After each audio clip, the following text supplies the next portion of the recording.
Bonjour, je vous présente Olivier Guay. C'est un auteur comme on en présente rarement. On est des grands fans à la griffe. C'est vraiment un touche-à-tout. Il peut plaire aux jeunes comme aux adultes.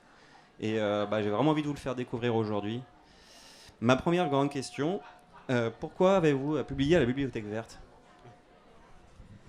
Alors en fait, au début, j'ai commencé ma carrière effectivement en écrivant des romans pour adultes, et je me suis assez rapidement rendu compte que les adultes en dédicace, bonjour aux adultes qui regardent, les adultes en dédicace, c'est beaucoup moins intéressant que des ados ou des enfants.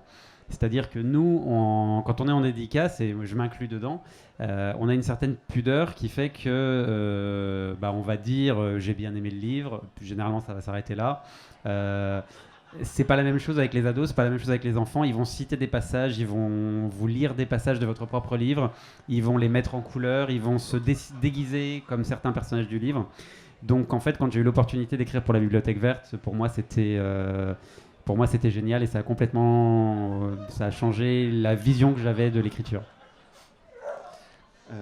Comment passe-t-on de la Bibliothèque Verte au roman pour ados ? Alors parce que en fait, quand on écrit pour la Bibliothèque Verte, on est forcément obligé de... on a un public qui est plutôt en fonction des âges, ça va être 8, 10, parfois 12 ans. Mais du coup, on est obligé effectivement de censurer un petit peu, c'est logique. J'avais un éditeur qui disait, et je trouve ça tout à fait vrai, qu'en fait, quand on est enfant, on a une littérature de construction. C'est-à-dire que tous les policiers sont gentils, tous les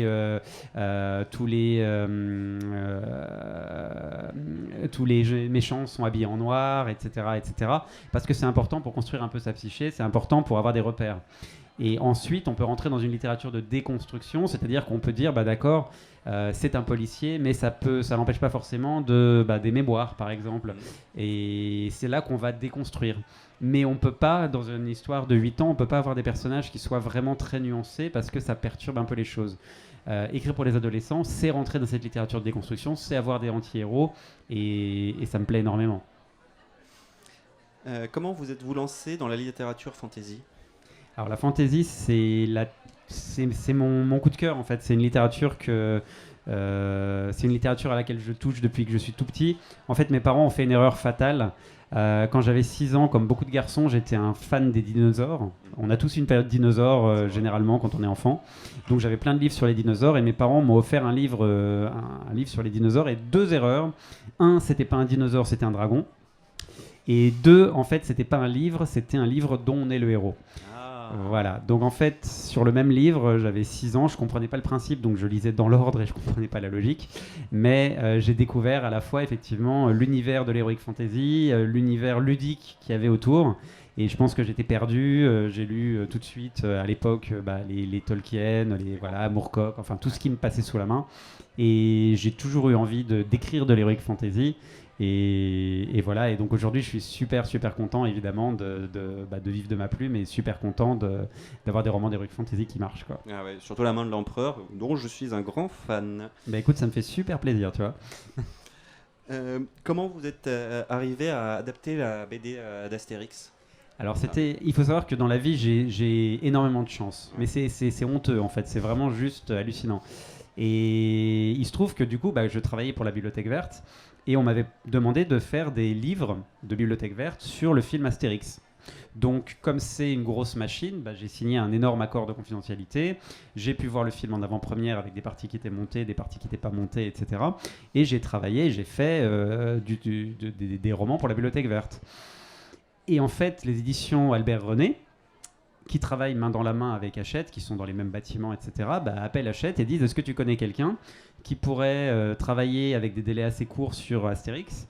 Et s'il avait signé un accord de confidentialité, ça nous évite de faire 2 fois le juridique. S'il connaissait déjà l'histoire, ça nous éviterait de lui la montrer 2 fois. Et ils disent: ça tombe bien. Et donc un jour, je reçois un appel des éditions Albert René qui me disent: est-ce que ça t'intéresserait d'adapter l'Astérix que va faire Alexandre Astier et que vont faire Alexandre Astier et Louis Clichy? J'ai répondu oui, bien sûr. et c'était une super aventure. Moi, j'étais vraiment content, quoi. Et puis c'est des rencontres quand même qui changent de l'ordinaire, quoi.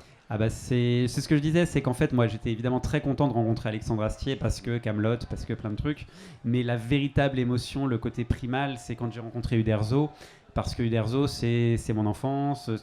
Tous mes parents avaient plein d'Astérix, les vieux Astérix qui partaient. Vous savez, où la tranche part tellement, voilà, que ça tient que par des fils. Voilà, ouais, bah, en fait, c'était toute mon enfance. Et du coup, ouais, j'avais l'impression quelque part de rencontrer un demi-dieu, quoi. Dans votre premier roman, l'étalon Haut rapproche les filles du ciel, apparaît Fitz. Instant pub. Ouais. C'est un personnage fêtard, maladroit et coureur de jupons. Est-ce que ça vous ressemble? Ah oui, ça me ressemblait pas mal.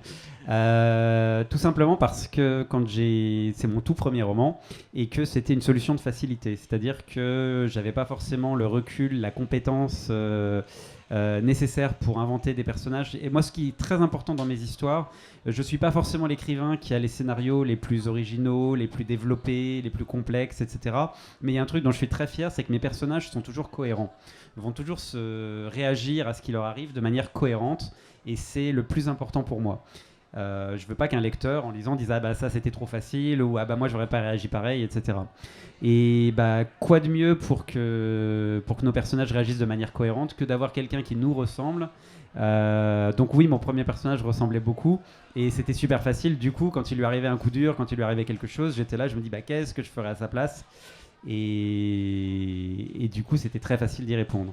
Et je fais un tout petit aparté parce que c'est assez marrant, mais en fait souvent on me pose la question, note sur d'autres livres, alors, je sais pas si c'était quelque chose que tu voulais poser, mais est-ce que c'est pas dur par exemple d'écrire des romans dans lesquels tu te mets dans la peau d'une fille? Oui. Parce que c'est le cas dans Le Noir et ma couleur, c'est le cas dans La Magie de Paris, etc. Et c'est marrant parce que les gens qui me posent cette question ne me posent pas la même question pour Rec, tu vois, pour des histoires de psychopathes ou de voilà. Donc comme si c'était comme si c'était facile de rentrer dans la peau de quelqu'un de 50 ans qui va tuer tout le monde, Oui. plus que dans la peau de quelqu'un de 15 ans adolescente. Donc dans les deux cas, c'est un rôle de composition. Ouais, et se projeter. Et se projeter, exactement. Dernière question. Est-ce que tu as encore un personnage héroïque ou héroïne que tu voudrais adapter un jour? Ouais, on m'a jamais posé cette question. Du coup, tu vois, j'ai pas trop eu l'occasion d'y réfléchir, donc c'est pas spontané. Mais oui, certainement, il y a plein de trucs qui ont bercé mon enfant. Bah, tu vois, un truc, alors voilà, mais l'adaptation de Luc Besson, moi, le Valérian, j'aurais adoré faire quelque chose là-dessus. Là, j'ai l'opportunité, peut-être que Le Noir et ma couleur soit adapté en série, et c'est quelque chose d'incroyable aussi. C'est quelque chose sur lequel j'ai envie de travailler, sur lequel j'ai envie d'être co-scénariste. Et voilà, donc mais oui, il y a plein de séries. Dans toutes les séries que je fais pour la Bibliothèque Verte, là, il y a Bienvenue chez les Louds que je trouve super intéressant. Là, récemment, je savais même pas que ça existait, que c'était revenu, c'était Arthur et les Minimoys ou des trucs de ce genre. Et il y a un truc qui m'éclate très bien, tiens, ça y est, j'ai ma réponse. C'est qu'en fait, quand j'interviens dans les classes pour un autre livre que j'ai pas amené ici, qui s'appelle Les Gardiens de la Comète, il y a un héros qui a un espèce de super pouvoir, c'est elle est capable de bricoler à peu près n'importe quoi avec n'importe, voilà. Et du coup, quand je rencontre des classes et qui ont travaillé sur mes livres, je leur dis, vous connaissez pas, mais en fait, je me suis inspiré, c'est quelque chose qui m'avait beaucoup plu quand j'étais enfant, de MacGyver. Et ils me disent tous, mais non, mais MacGyver, on connaît super bien, etc. Et donc, j'ai appris qu'il y avait un reboot. Il y a une nouvelle version de MacGyver qui est sortie. Et ben ça, typiquement, alors je sais pas si vous m'entendez, mais typiquement, moi je serais ravi de bosser sur MacGyver parce que ça m'éclatait quand j'étais gamin et ça m'éclate encore aujourd'hui. Bah voilà, le message est lancé. Bah merci. Merci pour tout et j'espère que... merci d'être venu au salon. Franchement, c'est un plaisir de vous rencontrer, c'est un plaisir de vous avoir en interview. Et bah écoute, merci beaucoup en tout cas et merci pour tes questions. Merci.